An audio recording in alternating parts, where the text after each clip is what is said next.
اعوذ باللہ من الشیطان الرجیم، بسم اللہ الرحمن الرحیم۔ الحمد للہ رب العالمین، والصلاۃ والسلام علی سید المرسلین وخاتم النبیین، اما بعد۔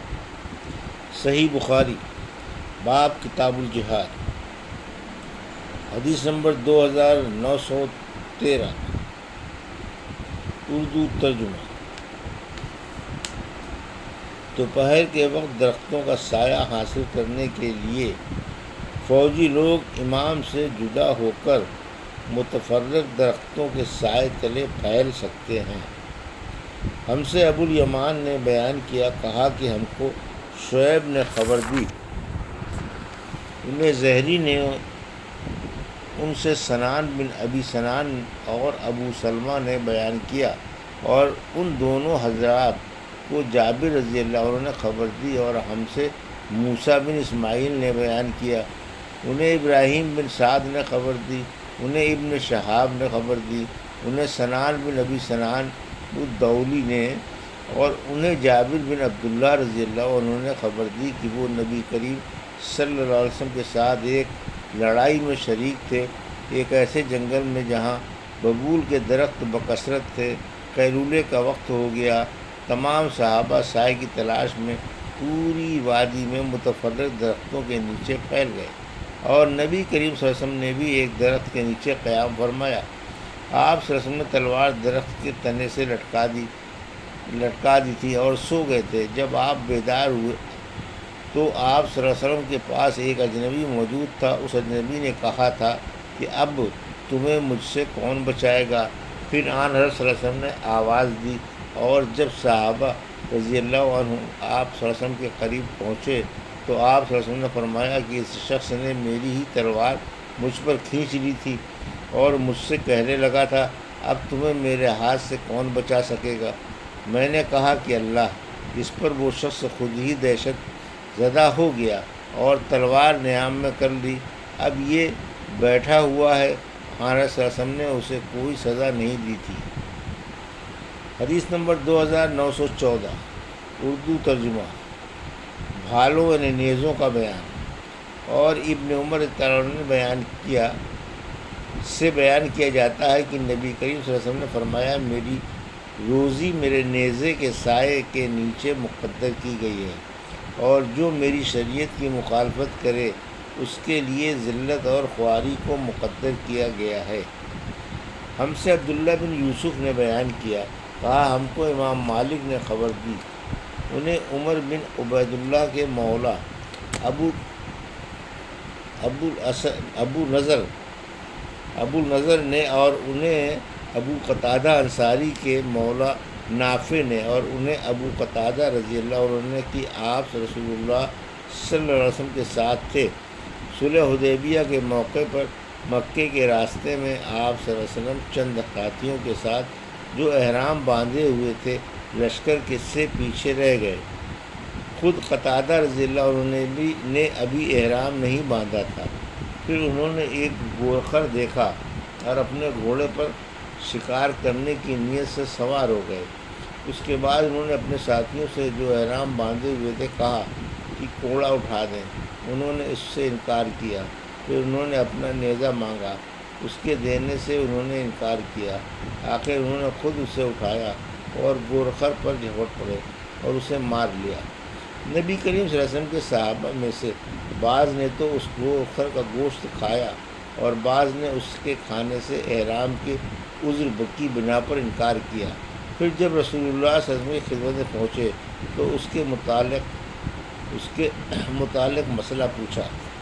حضرت صلی اللہ علیہ وسلم نے فرمایا کہ یہ تو ایک کھانے کی چیز تھی جو اللہ تعالیٰ نے تمہیں عطا کی، اور زید بن اسلم سے روایت ہے کہ ان سے عطا بن یسار نے بیان کیا، اور ان سے ابو قتادہ رضی اللہ عنہ نے گورخر کے شکار سے متعلق ابو نضر ہی کی حدیث کی طرح، البتہ اس روایت میں یہ زائد ہے کہ نبی کریم صلی اللہ علیہ وسلم نے دریافت فرمایا، کیا اس کا کچھ بچا ہوا گوشت ابھی تمہارے پاس موجود ہے؟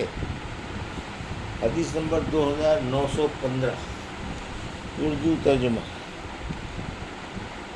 آن صلی اللہ علیہ وسلم کا لڑائی میں زرہ پہننا اسی طرح کرتا لوہے کا، اور آن صلی اللہ علیہ وسلم نے فرمایا تھا کہ خالد بن ولید نے تو اپنی زرہیں اللہ کے راستے میں وقف کر رکھی ہیں، پھر اس سے زکوٰۃ کا مانگنا بھیجا۔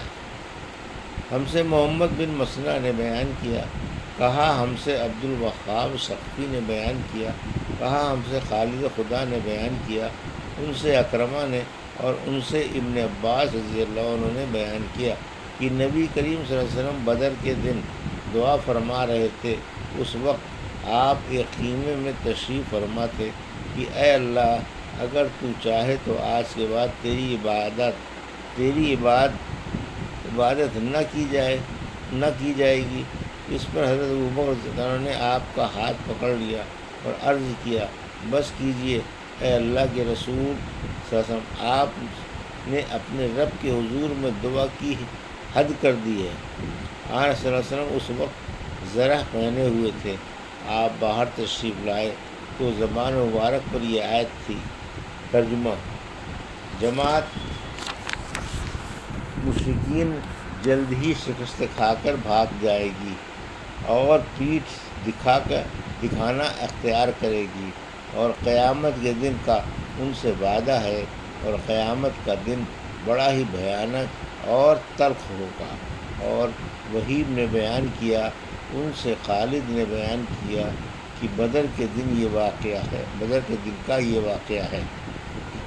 حدیث نمبر 2916 اردو ترجمہ: ہم سے محمد بن کثیر نے بیان کیا، انہوں نے کہا ہم کو سفیان سوری نے خبر دی، انہیں اعمش نے، انہیں ابراہیم نے، انہیں اسود نے، اور ان سے ام المومنین حضرت عائشہ رضی اللہ عنہا نے بیان کیا کہ جب رسول اللہ صلی اللہ علیہ وسلم کی وفات ہوئی تو آپ صلی اللہ علیہ وسلم کی ذرا ایک یہودی کے پاس 30 سا جو کے بدلے میں رہن رکھی ہوئی تھی، اور یعنی